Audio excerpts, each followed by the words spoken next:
అగ్రిగోల్డ్ బాధితులకు వీలైనంత త్వరగా న్యాయం చేస్తామని ముఖ్యమంత్రి చంద్రబాబు నాయుడు హామీ ఇచ్చారు. విజయవాడలో ఆయన విలేకరులతో మాట్లాడారు. అగ్రిగోల్డ్ బాధితులు 19,52,256 మంది ఉన్నారని 3,96,592 కోట్ల డిపాజిట్ల సేకరణ జరిగిందని చెప్పారు. న్యాయస్థానం ఉత్తర్వుని అనుసరించి అగ్రిగోల్డ్ ఆస్తుల వేలానికి చర్యలు తీసుకుంటామని వెల్లడించారు.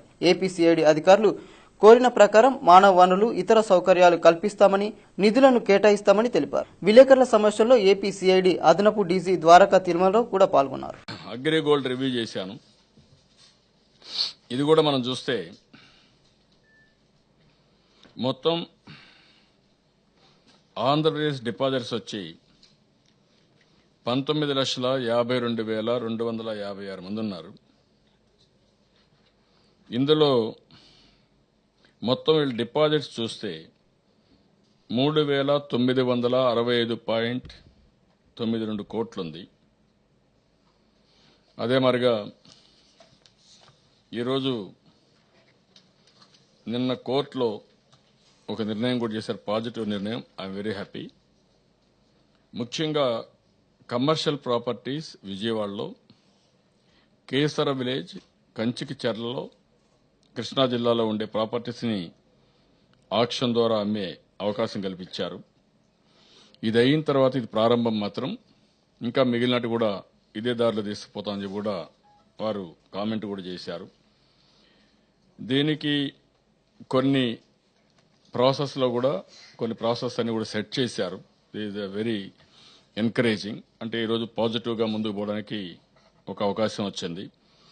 ఇందులో మీరు చూస్తే ఇవన్నీ కూడా వాల్యూ చేయడం, సిఐడి చేయడం, విజయవాడ, కేసర ఈ రెండు అమ్మే అవకాశం ఇవ్వడం, అదే మరి 28/11/2016 లోపల కాంపిటెంట్ అథారిటీ అడ్వర్టైజ్మెంట్స్ ఇచ్చి, మీడియా ఇవన్నీ ఇచ్చి, సీల్డ్ కవర్స్ లో రిజిస్ట్రార్ కి బిడ్స్ ఇన్వైట్ చేయడం, అవన్నీ కూడా జనరల్ కండిషన్స్ ఆఫ్ సేల్ అవన్నీ కూడా వాళ్లే ఫైనలైజ్ చేసి కమిటీ కాన్స్టిట్యూట్ చేసి ఆ కమిటీ ఇవన్నీ చేయమన్నారు.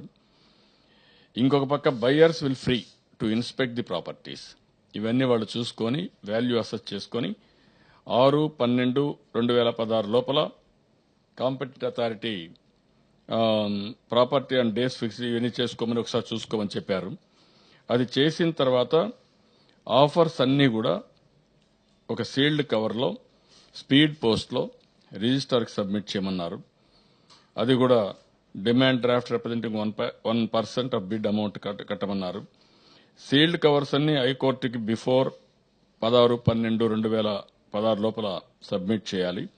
19/12/2016 2 PM కి ఈ బిడ్డర్స్ అన్ని కూడా bidders will be free to present in the court on the day. ఆ రోజు ఓపెన్ చేస్తున్నారు. అంటే 19/12/2016 2:30 గంటలకు బిడ్స్ అన్ని కూడా ఓపెన్ చేస్తున్నారు. అది కూడా అవసరమైతే వీళ్ళు కూడా అక్కడ ఉండొచ్చు. అది ఓపెన్ చేసి అది ట్రాన్స్పరెంట్ గా చేస్తారు.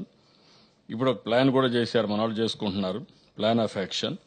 ఇవన్నీ కూడా డాక్యుమెంట్స్ అన్ని వెరిఫై చేసి అవన్నీ అప్డేట్ చేసుకోవడం, సర్వే నెంబర్స్ అన్ని ప్రాపర్టీస్ అన్ని కూడా చేయడం, ఎన్కంబరెన్స్ సర్టిఫికేట్స్ అన్ని కూడా రెడీ చేసుకోవడం. అదే మరి ఇంకొక పక్కన వీళ్ళ గవర్నమెంట్ నుంచి కొన్ని కావాలని చెప్పి ఇప్పుడు రివ్యూలు కూడా నాకు ఒకటి చెప్పారు. సఫిషియంట్ బడ్జెట్ కావాలన్నారు. దీనికి అంతటికి ఎంత కావాలన్నా అంతా ఇస్తా అని చెప్పాం. అదే మరి rope in all the bankers who have mortgage with the company and to take to them to consider that the interest of the depositors of the company is paramount. అది కూడా చేయమని చెప్పాం. ఐఎన్పిఆర్ అడ్వర్టైజ్మెంట్ ఇమ్మన్నారు. అది ఎంతైనా government ఖర్చు పెట్టి ఆ యాడ్స్ అన్ని ఐఎన్పిఆర్ ద్వారా పబ్లిసిటీ అవన్నీ ఇస్తాం. ఇంకొక పక్క direct the revenue and registration departments to cooperate చేయమన్నారు. అవి కూడా కోఆపరేట్ చేయమంటున్నాం. Constant assistance from the experts in financial sector ఎవరైతే ఉన్నారో వాళ్ళ యొక్క అసిస్టెన్స్ కూడా గవర్నమెంట్ ఒక కమిటీ వేసి చేయమన్నారు. అది కూడా చేస్తామని చెప్పాం. ఇవన్నీ చేసి ఒక పక్క కోర్టు పూర్తిగా సహకరిస్తున్నారు. ఇది పాజిటివ్ గా ఈ ప్రాపర్టీస్ అవుతాయి. మిగిలిన ప్రాపర్టీస్ కూడా వేసి ప్రాధాన్యత క్రమంలో కోర్టుకి ఎప్పటికప్పుడు సబ్మిట్ చేసి అవన్నీ కూడా ఏ విధంగా పే చేయాలని పే చేస్తాం. అదే మరిగా కేబినెట్ లో కూడా చర్చిస్తాం.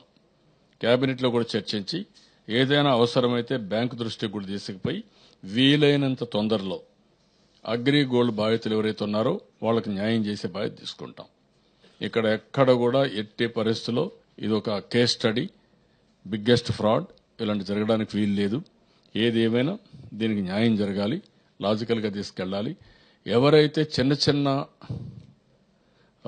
షేర్ హోల్డర్స్ ఉన్నారో ఆర్ ఎవరైతే దీంట్లో కాంట్రిబ్యూట్ చేశారో వాళ్ళకి న్యాయం చేయాల్సిన బాధ్యత ఉంది. కాబట్టి ఎవ్రీ 15 days ఒకసారి క్యాబినెట్లో మాట్లాడతాం.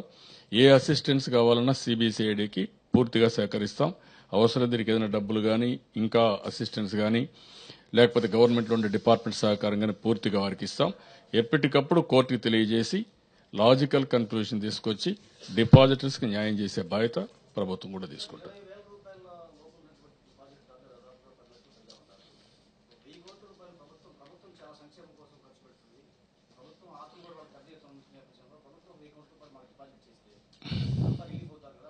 ఉన్నాయి. ఇప్పుడు మనం జీతాలు కూడా ఇవ్వలేకపోతున్నాం కదా. ఈ నెలలో మనం ఇవ్వాల్సిన కమిట్మెంట్స్ కూడా మనం ఇవ్వలేకపోయాం. ఇప్పుడు మన ఓడి ఎక్కువ అయిపోయి కృష్ణా పుష్కరాలకు చేసిన డబ్బులు ఇంకా పే చేయలేం మనం. ఇక్కడ గవర్నమెంట్కి ఉండే ఇబ్బందులు గవర్నమెంట్కి ఉన్నాయి. కొత్త రాష్ట్రం కొన్ని ఇబ్బందులు ఉన్నాయి. కానీ దీన్ని ఫాలో అప్ చేసి తప్పకుండా న్యాయం చేస్తాం, తొందరలో పరిష్కారం చేస్తాం. రేపు అందరూ కూడా తప్పులు చేసి గవర్నమెంట్ మీద పెడితే కరెక్ట్ కూడా కాదు. అన్ని విషయాలు అన్ని ఎవరు ఫ్రాడ్ చేశారో అవన్నీ ప్రక్షాళన చేయాలి. తెలుగుదేశం పార్టీ టైంలో ఎవడు ఫ్రాడ్ చేయడం లేదు. కానీ గత కాలంలో చేసిన ఫ్రాడ్ అంతా కూడా ఎంటాడుతా ఉంది మాకు. శవాలు అయిపోయి మీరు చెప్పినట్టు ఎక్కడికక్కడ వాళ్ళు చేసిన పాపాలన్నీ ఆ స్కెలిటన్స్ అన్ని మమ్మల్ని వెంటాడుతున్నాయి. అవన్నీ ప్రక్షాళన చేయాల్సిన అవసరం ఉంది. Will do it.